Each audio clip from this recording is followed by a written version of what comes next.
Live in not illegal says SC grants safety to 12 couples. Live इन,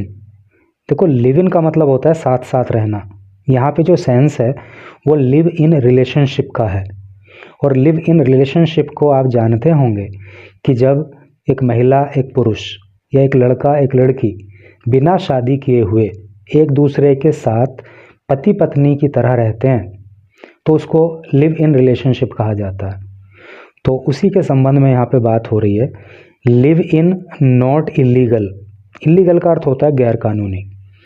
कि जो live in है या जो लिव इन रिलेशनशिप है वो गैर कानूनी नहीं है। सेज कहती है HC का मतलब होता है हाई कोर्ट अर्थात उच्च न्यायालय। तो उच्च न्यायालय कहती है कि लिव इन रिलेशनशिप गैर कानूनी नहीं है। ग्रांट्स, और प्रदान करती है सेफ्टी सुरक्षा टू 12 कपल 12 जोड़ों को।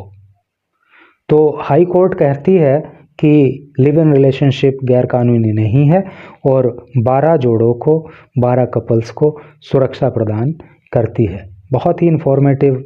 न्यूज़ होने वाली है और इंग्लिश के भी कई सारे शानदार वर्ड्स आपको सीखने के लिए मिलने वाले हैं। तो चलिए पढ़ते हैं आगे। इलाहाबाद HC हैज रूल्ड, जो इलाहाबाद HC है अर्थात जो इलाहाबाद हाई कोर्ट है, हैज रूल्ड, उसने कहा that A live in relationship, कि जो लिव इन रिलेशनशिप है नॉट बीइंग सोशली एक्सेप्टेड, तो ये सामाजिक रूप से, सोशली का मतलब सामाजिक रूप से, एक्सेप्ट का मतलब होता है स्वीकार करना।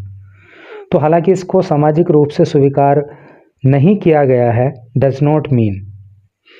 तो इसका ये मतलब नहीं है it contains, it constitutes, constitute का मतलब होता है निर्माण करना, बनाना, एन ऑफेंस एक अपराध। कहने का मतलब यह है कि इलाहाबाद हाई कोर्ट ने ये कहा कि जो लिव इन रिलेशनशिप है भले ही वो समाज के द्वारा स्वीकार नहीं की गई है, लेकिन इसका मतलब ये नहीं है कि लिव इन रिलेशनशिप कोई अपराध है। ग्रांटिंग पुलिस प्रोटेक्शन, और ऐसा कब कहा हाई कोर्ट ने, ग्रांटिंग प्रदान करते हुए पुलिस प्रोटेक्शन, पुलिस की सुरक्षा टू 12 कपल 12 कपल्स को, और अलेजली जो कथित रूप से फेसिंग सामना कर रहे हैं थ्रेट्स धमकियों का, एंड इंटिमिडेशन, इंटिमिडेशन का मतलब होता है आपराधिक धमकी। तो ये वो कपल हैं जिनको धमकी मिल रही है फ्रॉम दियर फैमिलीज़, उनके परिवारों की ओर से, फॉर डिसाइडिंग निर्णय लेने के लिए, टू स्टे रहने का, टुगेदर साथ साथ, विदाउट मैरिंग बिना शादी किए हुए। क्लियर है ना सेंस, कि जो 12 जोड़े हैं जिन्होंने पुलिस प्रोटेक्शन की मांग की थी तो कोर्ट ने इनको पुलिस प्रोटेक्शन दे दी। और क्यों इन्होंने मांग की थी, क्योंकि इनको इनके परिवारों की तरफ से धमकी मिल रही है, क्योंकि ये बिना शादी किए हुए एक दूसरे के साथ में पति पत्नी के जैसा रह रहे हैं। जस्टिस विवेक कुमार सिंह, न्यायमूर्ति विवेक कुमार सिंह का दिसंबर 17 ऑर्डर, 17 दिसंबर का जो आदेश है, on the batch of petitions on the batch of petitions states. कहने का मतलब यह है कि जो ये पेटिशन लगाई गई, ये जो याचिका कोर्ट में दाखिल की गई थी, तो 17 दिसंबर को जो न्यायमूर्ति विवेक कुमार ने इन पे कहा that consenting adults, consenting adult का मतलब है कि वो एडल्ट, वो वयस्क लोग जो कंसेंटिंग हैं, कंसेंटिंग मतलब एक दूसरे की सहमति से एक दूसरे के साथ रह रहे हैं, लिव इन रिलेशनशिप में, यानी कि वो कपल जो एडल्ट हैं और एक दूसरे की सहमति से लिव इन रिलेशनशिप में रह रहे हैं, आर एंटाइटल्ड, वो हकदार हैं, टू स्टेट प्रोटेक्शन, सुरक्षा प्रदान करने के लिए, टू लाइफ, उनकी ज़िंदगी की, एंड पर्सनल लिबर्टी, और उनकी जो व्यक्तिगत आज़ादी है। लिबर्टी का मतलब होता है स्वतंत्रता या आज़ादी, और पर्सनल का मतलब व्यक्तिगत। तो ऐसे लोगों को अधिकार है जो एडल्ट हैं और अपनी मर्जी से एक दूसरे के साथ लिव इन रिलेशनशिप में रह रहे हैं तो उनको अधिकार है कि उनको सुरक्षा प्रदान की जाए उनके जीवन के प्रति, और अपने जीवन को वो व्यक्तिगत आज़ादी से जी पाएं। Police must provide immediate protection, police को मस्ट चाहिए, प्रोवाइड उपलब्ध कराना, इमीडिएट का मतलब होता है तुरंत, प्रोटेक्शन का मतलब सुरक्षा। आफ्टर कन्फर्मिंग, ये कन्फर्म करने के बाद, ये पुष्टि कर लेने के बाद, दैट द इंडिविजुअल्स, कि जो इंडिविजुअल्स हैं, ये जो व्यक्ति हैं जो एक दूसरे के साथ रिलेशनशिप में रह रहे हैं, आर एडल्ट्स, कि वो एडल्ट हैं, अर्थात उनकी उम्र 18 साल से अधिक है, वो वयस्क हैं। इस बात की पुष्टि करने के बाद पुलिस को तुरंत उन्हें सुरक्षा देनी चाहिए। एंड लिविंग टुगेदर, और साथ साथ रह रहे हैं वॉलंटरीली, अपनी इच्छा से। द ऑर्डर स्टेट, ऐसा जो है आदेश में कहा गया है। Continued on page 6, 6 number page पे न्यूज आगे जारी है, तो चलिए पेज नंबर 6 पे चलते हैं और इस न्यूज को वहाँ पे कंप्लीट करते हैं। कॉन्टिन्यूड फ्रॉम पेज 1, पेज 1 से आगे। Where documentary proof of age is unavailable, where जहाँ पे डॉक्यूमेंट्री का मतलब होता है दस्तावेज संबंधी या कागजात संबंधी, प्रूफ यानी सबूत, ऑफ एज उम्र का, इज अनअवेलेबल उपलब्ध ना होना। तो जहाँ पर या जिन कपल के पास कोई उम्र का सबूत नहीं है, कोई ऐसा दस्तावेज, कोई कागजात उनके पास नहीं है जिससे उनकी उम्र का पता लगाया जा सके, तो ऐसी स्थिति में पुलिस कंडक्ट कर सकती है क्या, ओसिफिकेशन टेस्ट। देखो ओसिफिकेशन टेस्ट का मतलब होता है अस्थि विकास का टेस्ट। डॉक्टर किसी का ओसिफिकेशन टेस्ट करके बता सकते हैं कि इस बंदे की उम्र कितनी है। तो अगर किसी के पास उम्र के प्रूफ के लिए कोई कागजात नहीं है तो पुलिस चाहेगी तो ओसिफिकेशन टेस्ट करा लेगी और यूज़ या प्रयोग करेगी अदर लॉफुल मेथड, या कोई दूसरे जो कानूनी तरीके से वैध हो, ऐसे तरीकों को वो अपनाएगी टू वेरीफाई, पुष्टि करने के लिए एज, उम्र की। द ऑर्डर स्टेट्स, ऐसा ऑर्डर में कहा गया है। तो पहला स्टेप रहेगा कि ये पता करो कि वो एडल्ट हैं कि नहीं हैं जो रिलेशनशिप में रह रहे हैं, और एडल्ट हैं तो फिर उनको सुरक्षा प्रदान करो। पुटिंग राइट टू लाइफ, जो जीवन जीने का अधिकार है उसको रखते हुए, on the much higher pedestal, pedestal का मतलब स्थान, आधार। तो जीवन का जो अधिकार है जो हमारे संविधान में हर एक को मिला हुआ है, तो उसको उच्च स्तर पर रखते हुए, देन अपेक्षाकृत, किससे, द सैंक्टिटी ऑफ मैरिज, शादी की पवित्रता, जो विवाह की पवित्रता है उसके मुकाबले जीवन के अधिकार को बड़े स्थान पर रखते हुए, उच्च स्थान पर रखते हुए, the high court bench advised, high court की इस बेंच ने सलाह दी, द पेटिशनर्स, याचिकाकर्ताओं को, टू अप्रोच, कि वो अप्रोच करें, वो संपर्क करें, the police commissioners, police commissioner से, एसएसपी से और एसपी से, with A certified copy of the order, इस आदेश की जो है सर्टिफाइड कॉपी है, इसको लेकर के वो इन पुलिस अधिकारियों से संपर्क करें। द पेटिशनर्स, जो याचिका करता हैं, हु आर एडल्ट्स, जो एडल्ट हैं, जो वयस्क हैं, हैव डिसाइडेड, उन्होंने निर्णय लिया है, टू रिजाइड, रहने का, टुगेदर, साथ साथ, विदाउट, बिना, द सैंक्टिटी ऑफ मैरिज, शादी की पवित्रता के। यानी कि वो जो याचिका करता हैं जिन्होंने बिना शादी किए एक दूसरे के साथ रहने का निर्णय लिया है, and it is not for the courts, और ये कोर्ट के लिए नहीं है, टू जज,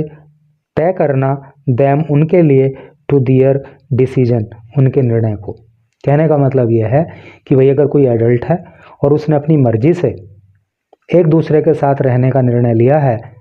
बिना शादी किए हुए, तो इसमें कोर्ट भी कुछ नहीं कर सकती है। कोर्ट को इस बारे में नहीं सोचना है कि भाई उन्होंने ऐसा निर्णय क्यों लिया। इफ़ द पेटिशनर्स इफ यदि द पेटिशनर्स याचिकाकर्ता here in have not committed any offence. देखो कमिट ऑफेंस का मतलब होता है अपराध करना। तो अगर याचिकाकर्ता ने अपराध नहीं किया है तो दिस कोर्ट सीज, तो ये कोर्ट देखती है, नो रीज़न कोई कारण नहीं, वाई क्यों, दियर प्रेयर कि उनकी जो प्रेयर है, तो इस कोर्ट को नहीं लगता कि उनकी जो प्रेयर है, उनकी जो प्रार्थना है, फॉर ग्रांट प्रदान करने के लिए, प्रोटेक्शन सुरक्षा के लिए, कैन नॉट बी एसीडेड फॉर कि उसको स्वीकार क्यों नहीं किया जाए। द कोर्ट स्टेट्स, कोर्ट ऐसा कहती है। समझ गए ना आप। तो कोर्ट ने कहा कि भाई ये जो याचिकाकर्ता हैं अगर ये एडल्ट हैं, अपनी खुद की मर्जी से लिव इन रिलेशनशिप में रहने का इन्होंने डिसीजन लिया है, तो और कोई अपराध इन्होंने किया नहीं है, तो फिर कोर्ट के पास कोई ऐसा रीजन नहीं है कि वो इनको सुरक्षा प्रदान ना करे, अर्थात सुरक्षा इनको देनी चाहिए फिर तो। जस्टिस सिंह सैड, न्यायमूर्ति सिंह ने कहा, द पर्टिनेंट, पर्टिनेंट का मतलब होता है उचित या सही, क्वेश्चन सवाल। तो न्यायमूर्ति सिंह ने कहा कि सही सवाल टू आंसर उत्तर देने के लिए वोज, देखो वोज का मतलब वैसे तो था होता है, लेकिन हम यहाँ कहेंगे है। क्यों कहेंगे? क्योंकि इस सेंटेंस का जो पहला पार्ट है वो पास्ट टेंस में है, ये पास्ट इंडेफिनिट में सैड आ रहा है। तो न्यायमूर्ति सिंह ने कहा कि जो उचित क्वेश्चन है जिसका जवाब दिया जाना चाहिए वो सवाल ये है, इफ द कॉन्स्टिट्यूशन प्रोटेक्ट्स, अगर संविधान सुरक्षा देता है एडल्ट को इन लिव इन रिलेशनशिप में, rather than whether society accept such relationship, यानी कि जिस सवाल का वास्तव में उत्तर दिया जाना चाहिए ना, वो सवाल ये है कि भाई समाज जो सोसाइटी है वो लिव इन रिलेशनशिप को स्वीकार करती है या नहीं करती है, इससे मतलब नहीं है, बल्कि संविधान जो है एडल्ट को जो अपनी मर्जी से लिव इन रिलेशनशिप में रह रहे हैं उनको सुरक्षा प्रदान मतलब कोर्ट को करनी चाहिए। संविधान उनको सुरक्षा प्रदान करता है, चाहे समाज इसको सही माने या ना माने लिव इन रिलेशनशिप को। ही सेड, उन्होंने कहा, मोरालिटी में वेरी, जो मोरालिटी है, जो नैतिकता है, में वेरी, वो अलग अलग हो सकती है, बिटवीन बीच में, social and individual perspective. Social का मतलब सामाजिक, इंडिविजुअल का मतलब व्यक्तिगत, पर्सपेक्टिव का मतलब होता है दृष्टिकोण। तो समाज के हिसाब से और व्यक्ति के अपने हिसाब से जो मोरालिटी है, जो नैतिकता है, वो अलग अलग हो सकती है। इसका क्या कहने का मतलब है? मतलब ये है कि भाई समाज तो कहता है कि नैतिक रूप से लिव इन रिलेशनशिप जो है वो सही नहीं है, जबकि किसी व्यक्ति का अपना मानना ये है कि लिव इन रिलेशनशिप सही है। तो यहाँ पे क्या हो गया, दोनों के जो पर्सपेक्टिव हैं, जो इंडिविजुअल का और समाज का, वो अलग अलग है ना। तो क्या उन्होंने कहा ये है कि ये जो सोच है, जो दृष्टिकोण है समाज का और किसी व्यक्ति का लिव इन रिलेशनशिप को लेकर के, वो अलग अलग हो सकता है, बट लीगलिटी इज़ अनअफेक्टेड, लेकिन जो लीगलिटी है, जो वैधता है, जो कानून है, इज़ अनअफेक्टेड, उस पर कोई फ़र्क नहीं पड़ता बाय दीज डिफरेंसेस, इन मतभेदों से। भाई कानून अपना काम करेगा, चाहे व्यक्ति इसको सही मानता हो, नहीं मानता हो, समाज सही मानता हो या नहीं मानता हो। द कोर्ट्स ऑर्डर साइट्स, ये जो कोर्ट का आदेश है ये साइट करता है। साइट का मतलब होता है हवाला देना। The protection of woman from domestic violence act, तो कोर्ट ने जो है protection of woman from domestic violence act का हवाला दिया। देखो प्रोटेक्शन का मतलब सुरक्षा होता है, वीमन का मतलब महिला, एक महिला नहीं, एक से अधिक महिलाएं वीमन है। डोमेस्टिक का मतलब घरेलू होता है, वायलेंस का मतलब हिंसा होता है, एक्ट का मतलब कानून होता है, लॉ। तो कोर्ट ने जो है protection of women from domestic violence act का हवाला दिया, as recognising non marital cohabitation. देखो कोहैबिटेशन का मतलब होता है सहवास या साथ साथ रहना। सहवास का मतलब होता है sexual relation between the two person. तो कोर्ट ने कहा कि जो नॉन मैरिटल कोहैबिटेशन है, बिना शादी किए हुए जो सहवास है या साथ साथ रहना है, बाय प्रोवाइडिंग रेमेडीज, रेमेडी का मतलब होता है इलाज या कोई समाधान, टू वीमन, उन महिलाओं को, इन डोमेस्टिक रिलेशनशिप, जो कि डोमेस्टिक रिलेशनशिप में है, विदाउट, बिना मैंडेटिंग, बिना, मैंडेट का मतलब होता है जरूरी, मैरिज, विवाह के। कहने का मतलब ये है कि ये जो कोर्ट है ना, तो इसने protection of women from domestic violence act का हवाला दिया, और इस एक्ट में जो है उन महिलाओं को भी सुरक्षा प्रदान की जाती है जो महिलाएं बिना शादी किए हुए डोमेस्टिक तरीके से किसी पुरुष के साथ सहवास में रहती हैं, अर्थात साथ साथ रहती हैं। Even under the protection of women from domestic violence act 2005, उन्होंने कहा है कि ये जो एक्ट है जो 2005 में आया था, इसमें, इसके तहत क्या है, ए वुमन, एक महिला, who is in domestic relationship, जो कि एक डोमेस्टिक रिलेशनशिप में है,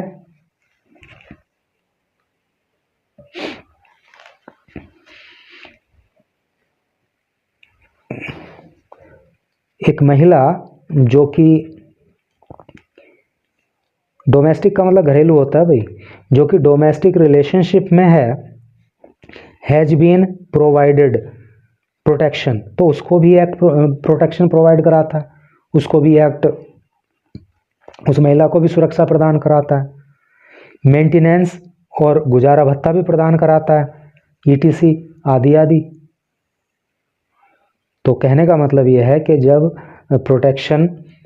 of women from domestic violence act के तहत ऐसी महिलाओं को भी सुरक्षा और गुजारा भत्ता प्रदान कराया जाता है जो कि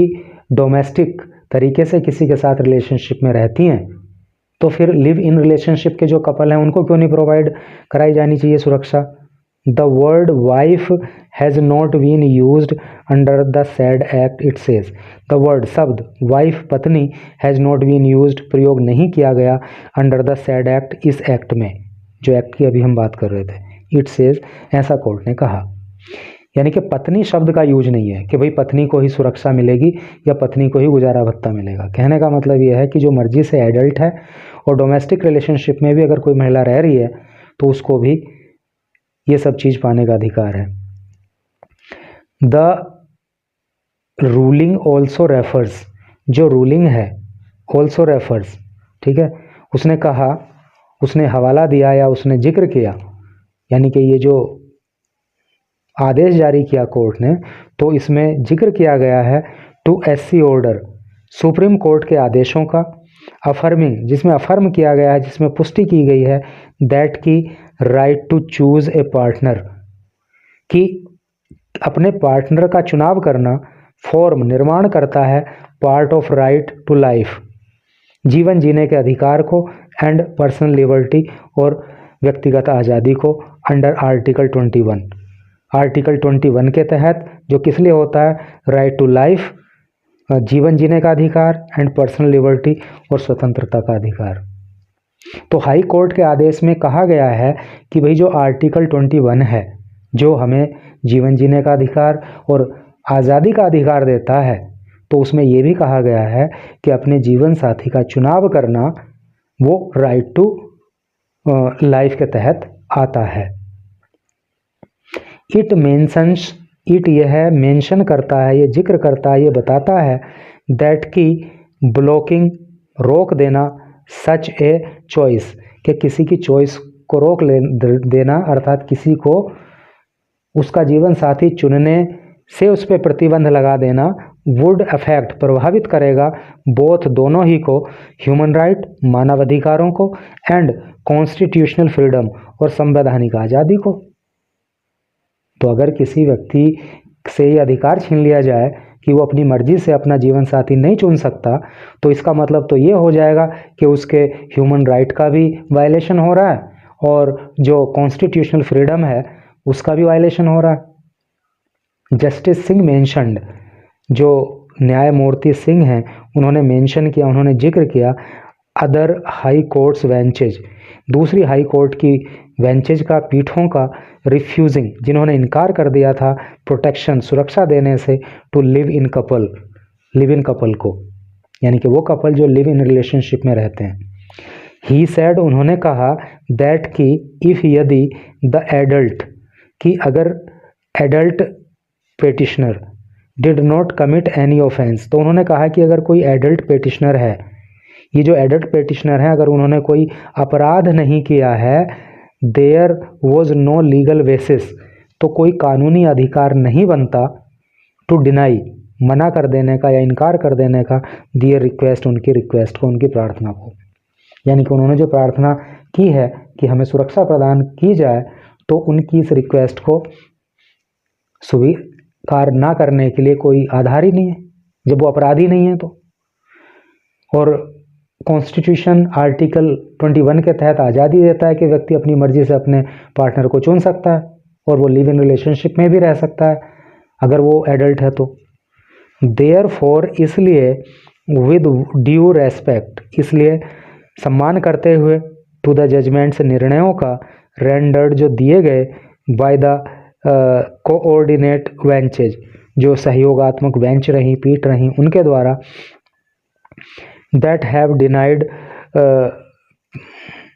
प्रोटेक्शन, जिन्होंने प्रोटेक्शन को देने से इनकार कर दिया था, टू कपल्स, कपल को, दिस कोर्ट, हमारी ये जो अदालत है, इज अनेबल, ये योग्य नहीं है, टू एडॉप्ट, स्वीकार करने के लिए या अपनाने के लिए, द सेम व्यू, उसी तरह का विचार। यानी कि पहले दूसरी ऐसी बेंच रहीं जिन्होंने कपल को प्रोटेक्शन देने से मना कर दिया,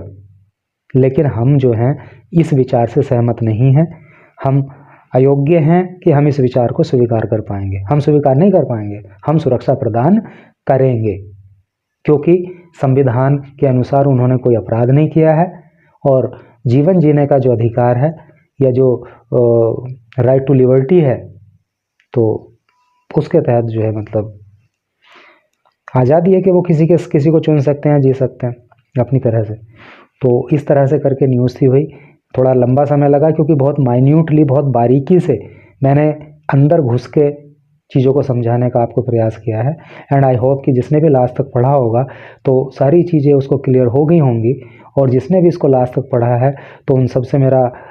ये अपील है कि ज़रा एक कमेंट ज़रूर करें कि आपको चीज़ें समझ में आई कि नहीं आई। ये मैं नहीं कह रहा हूँ कि भाई आप लिव इन रिलेशनशिप में रहने के पक्ष में हो कि उसके अगेंस्ट हो, लेकिन सारी इन्फॉर्मेशन जिस तरह से मैंने दी, जिस तरह से मैंने समझाने की कोशिश की, वो सब आपको कैसा लगा वो बताना। Thank you very much.